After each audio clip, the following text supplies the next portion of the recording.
Hello class second students, आज हम आपकी इंग्लिश की क्लास स्टार्ट करने जा रहे हैं। आज हम आपका लेसन 3 गुड फ्रेंड्स स्टार्ट करेंगे। आइए हम इसके हार्ड वर्ड्स देख लेते हैं। फर्स्ट इज क्रीज्ड यानी कि चिल्लाना, टुगेदर यानी साथ में, टॉर्टोइज यानी कछुआ, कॉट यानी पकड़ना, लेफ्ट यानी छलांग लगाना, हंटर यानी शिकारी, ग्रेजिंग यानी चराई, फॉरेस्ट मीन्स जंगल। ये आपके हार्ड वर्ड्स हैं। नीचे आप देख सकते हैं कि आपको चैप्टर दिया हुआ है। जिन बच्चों के पास बुक्स अवेलेबल हैं वो देख सकते हैं आपके बुक का पेज नंबर 7 पर आपको लेसन 3 दिया हुआ है और लेसन 8 और 9 पर इसकी एक्सरसाइज के साथ में ये लेसन कंप्लीट हो रहा है। जिन बच्चों के पास बुक्स नहीं है वो अपने नोट्स में से भी अपना चैप्टर रीड कर सकते हैं। तो आइए हम चैप्टर स्टार्ट करते हैं। आपको मेरे पॉइंट के फिंगर के साथ में रीड करना है। इन द फॉरेस्ट, जंगल में, देयर लिव 3 गुड फ्रेंड्स, 3 अच्छे दोस्त रहते थे। Monu the forest, Piku the deer and Mittu the parrot. Monu नाम का एक खरगोश, मोनू नाम का एक कछुआ, पीकू नाम का एक हिरन और मिट्टू नाम का एक तोता। One day a Hunter came into the forest, एक दिन एक शिकारी जंगल में आया। मिट्टू सॉ हिम कमिंग, मिट्टू ने, और यानी पैरोट तो आसमान में उड़ता रहता है, उसने उसे आते हुए देख लिया। ही स्क्रीच्ड हियरिंग हिम, यानी वो उसको देखकर चिल्लाया। Piku left but Monu could run with his on speed, यानी पीकू तो हिरन था, वो तो छलांग लगाकर भाग गया, लेकिन मोनू यानी कछुआ बहुत धीरे धीरे अपनी स्पीड में ही भाग रहा था, जिसके कारण the hunter caught Monu in his net, शिकारी ने उसे अपने जाल में फंसा लिया। Poor Monu the hunter took him into home to cook, अब वो शिकारी तो मोनू को पकड़कर अपने घर ले गया खाना बनाकर खाने के लिए।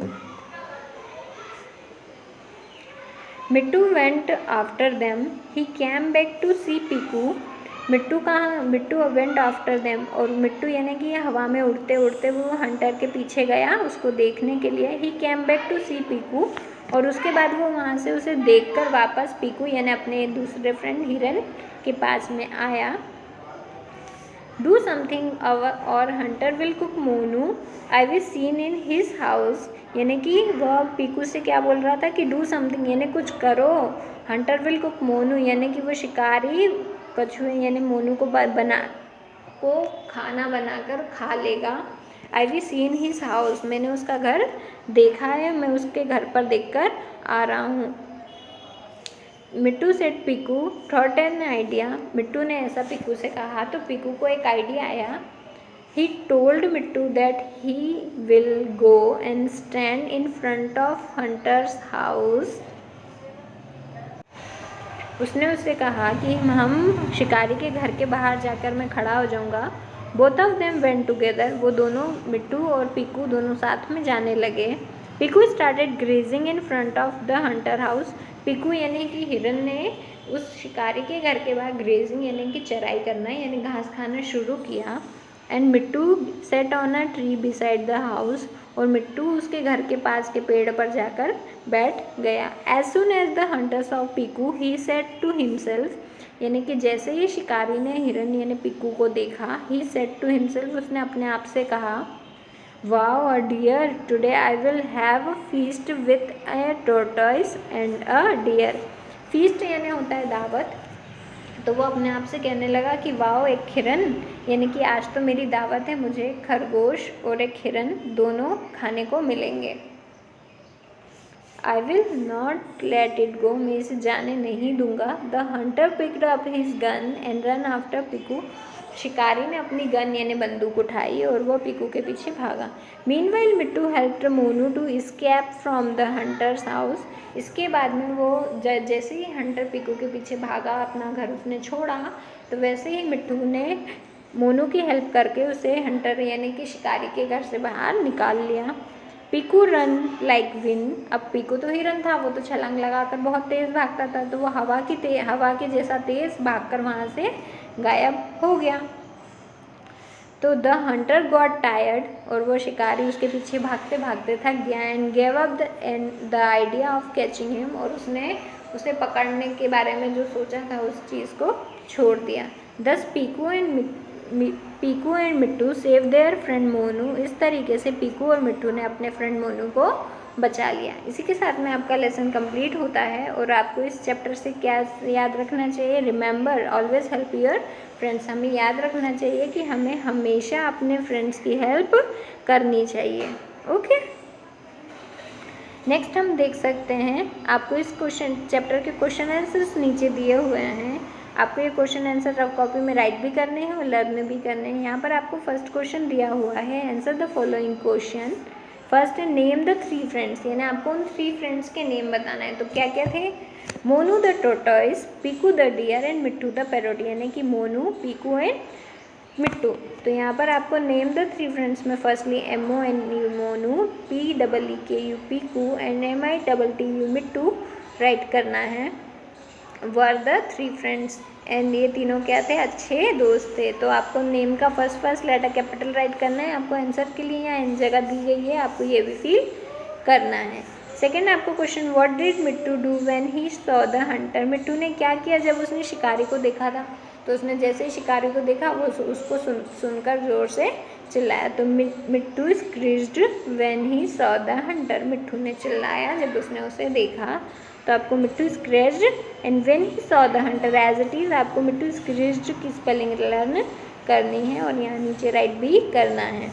हुम did hunter take home to cook, hunter किसको अपने घर खाना बनाकर खाने के लिए लेकर चला गया? तो hunter took Monu at home to cook, hunter ने किसे पकड़ा था? मोनू को।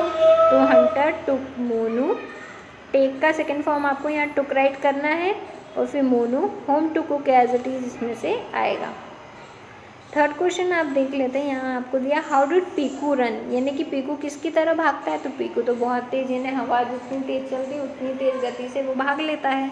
तो पीकू रैन लाइक अ विंड, तो पीकू किसकी तरह भाग लेता है? विंड, यानी हवा की तरह तेज भाग सकता है। फोर्थ क्वेश्चन यहाँ आपको दिया हुआ है, what did you learn from this story, यानी कि आपको इस स्टोरी से क्या सीखने के लिए मिलता है? तो देखिए, जैसे कि उन दोनों ने अपने फ्रेंड की हेल्प कर उसकी जान बचाई थी, हमें भी जितना पॉसिबल हो सके हमारे फ्रेंड की मदद करनी चाहिए। तो we learn from this story that always help our friends, हमें इस स्टोरी से ये सीखने को मिलता है कि हमें हमेशा अपने फ्रेंड की हेल्प करनी चाहिए। आपका नोट्स का पेज नंबर 4 कंप्लीट होता है। आइए पेज टर्न करने के बाद आप पेज नंबर 5 पर आ जाइए। यहाँ पर आपको ऊपर की तरफ एक make sentences using the words, यानी कि सेंटेंसेस मेकिंग दिया हुआ है। फर्स्ट को आपका क्वेश्चन दिया हुआ है, make sentences using the words given, यानी आपको कुछ वर्ड्स दिए हुए हैं, आपको उनका यूज़ करके सेंटेंस बनाना है। तो आप देख सकते हैं फर्स्ट आपको दिया हुआ है लैप्ड। अब लैप्ड यानी क्या होता है? लैप्ड होना है छलांग लगाना या उछलना कूदना, इसे ये कहते हैं। तो देखिए, जब हम खुश हो जाते हैं बहुत ज़्यादा तो हम खुशी के मारे उछलने नाचने कूदने लगते हैं। तो हमने यह सेंटेंस बनाया है, आई लैप्ड विथ जॉय, यानी कि मैं खुशी के मारे उछलने लगा। सेकेंड दिया हुआ है बी साइड, यानी कि पीछे की तरफ। तो he is standing beside me, यानी कि वो मेरे पीछे खड़ा था। थर्ड इज क्रीज्ड, यानी Mittu screeched when he saw the hunter, ये आपको आंसर भी है आपका, तो आप इजीली से कर सकते हैं। यानी स्क्रीज्ड यानी चिल्लाना, तो मिट्टू कब चिल्लाया था? उसने जैसे ही हंटर को देखा वह चिल्लाने लगा। फोर्थ आपको दिया हुआ है फीस्ट। फीस्ट यानी क्या होता है? दावत। आप शादी में जाते हैं, किसी पार्टी में जाते हैं या कहीं आप फंक्शन अटेंड करने जाते हैं जहाँ पर आपको बहुत ही टेस्टी खाना खाने के लिए इनवाइट किया जाता है, तो उसे क्या कहते हैं? फीस्ट। तो आपने क्या राइट किया है? I will go for a feast, यानी मैं दावत के लिए जा रहा हूँ। तो जब भी अब आप कहीं दावत पे या पार्टी या फंक्शन या टेस्टी फूड के इनविटेशन के लिए जाएं तो आप यूज़ कर सकते हैं कि I will go for a feast. Fifth आपको दिया है टायर्ड, तो I was tired today. Tired यानी बहुत थक जाना, अगर आप किसी दिन बहुत थक जाएं तो आप यूज़ कर सकते हैं आई वॉज टायर्ड टुडे। इसी के साथ में आपका सेंटेंस कंप्लीट होता है। नेक्स्ट आप नीचे देख पा रहे होंगे, आपको नेक्स्ट क्वेश्चन दिया हुआ है, see the picture carefully and answer the following question, यानी आपको नीचे एक पिक्चर दी हुई है, उसको आपको देखते हुए इस क्वेश्चन आंसर राइट करने हैं। फर्स्ट दिया हुआ है where is the girl sitting. अब आप देख सकते हैं इस चैप्टर पिक्चर में, आपको फर्स्टली तो पिक्चर आप ध्यान से देख लीजिए। यहाँ पर आपको एक गर्ल है जो झूला झूल रही है और 3 बच्चे खड़े होकर उसे धक्का मतलब झूला झूला रहे हैं। और यह एक गार्डन की पिक्चर दिखाई हो रही है। गार्डन में झूले होते हैं, फ्लावर्स होते हैं, ग्रास प्लांट्स होते हैं। तो यहाँ आपको क्वेश्चन दिया है where is the girl sitting, यानी गर्ल्स कहाँ बैठी हुई है। तो गर्ल्स कहाँ बैठी हुई है, वह झूले पे बैठी हुई है। झूले को क्या कहा जाता है, स्विंग। तो the girl is sitting on the swing. तो the girl is sitting on the swing, यानी कि लड़की झूले पर बैठी हुई है। सेकेंड क्वेश्चन आपको दिया हुआ है where are the children playing, यानी कि सारे बच्चे कहाँ खेल रहे हैं। तो ये आपको एक गार्डन की पिक्चर दिख रही है। गार्डन में झूले, प्लांट्स, ट्रीज होते हैं। तो आपको राइट करना है the children are playing in the garden. तो द चिल्ड्रन आर प्लेइंग, ये सारी स्पेलिंग्स आपको क्वेश्चन में से ही मिल जाएगी। आपको क्या राइट करना है, इन द गार्डन, यानी गार्डन के अंदर खेल रहे हैं। थर्ड है what is the boy doing, यानी कि लड़का क्या कर रहा है। तो आप देख रहे हैं कि हम जब झूला झूलते हैं तो हमारा कोई फ्रेंड पीछे होकर हमें धक्का देता है, पुश करता है ताकि वो स्विंग आगे जाए। तो the boy is pushing the swing, यानी कि वह लड़की को क्या दे रहा है, झूला दे रहा है। तो the boy is pushing the swing, यानी कि वो झूला ढका रहा है। फोर्थ वाला आप देख सकते हैं, आपको दिया हुआ है what is the colour of the Bush, यानी कि जो यहाँ पर नीचे घास दिखाई दे रही है आपको, उसका कलर कैसा होता है। तो आपने देखा होगा उसका कलर कैसा होता है, ग्रीन। तो the colour of the bush is green. तो आप क्वेश्चन में से राइट कर सकते हैं the colour of the bush. Next आपको राइट करना है इज़ ग्रीन। फिफ्थ आप देख सकते हैं what is the girl wearing. तो the girl is wearing blue frock. यहाँ पिक्चर में आपको गर्ल ने कौन सी कलर की फ्रॉक पहनी हुई है। तो गर्ल्स ने कौन सी कलर की फ्रॉक पहनी है, ब्लू कलर की। तो आपको आंसर में राइट करना है the girl is wearing blue frock. इसी के साथ में आपका नोट का पेज नंबर 5 भी कंप्लीट होता है और आपका लेसन भी। आपको वो रफ कॉपी में इस क्वेश्चन में आंसर, एक्सरसाइज और इस चैप्टर को रीड कर करके इसकी प्रैक्टिस करनी है।